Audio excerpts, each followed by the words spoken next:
सह्याद्रीच्या कुशीत उभा असलेला शिवनेरी किल्ला, चारही बाजूंनी काळोख, परकीय सत्तेच्या सावलीत दबलेली मायभूमी, रयतेच्या डोळ्यात अश्रू, छातीत दडपलेली वेदना. महाराष्ट्राची माती जणू हाक देत होती. आणि त्याच क्षणी आकाश दणाणून गेलं, विजा कडकडल्या, वादळाने किल्ल्याच्या तटांना स्पर्श केला. जणू सह्याद्री स्वतः गरजला.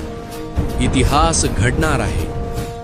19 फेब्रुवारी 1630 याच दिवशी राजमाता जिजाऊंच्या पोटी जन्माला आला एक तेजस्वी सूर्य. डोळ्यात स्वराज्याचं स्वप्न, हृदयात धर्मरक्षणाची ज्वाला.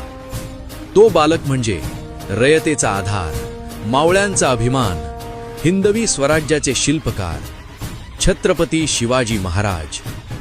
ज्या जन्माने गुलामगिरीच्या रात्रीला पहाट दिली, ज्या गर्जनेने सह्याद्री पुन्हा जागा झाला आणि इतिहासाने नवं वळण घेतलं. आज त्या तेजस्वी अवतार दिनाच्या स्मरणाने प्रत्येक मराठी छाती अभिमानाने फुगून उठते.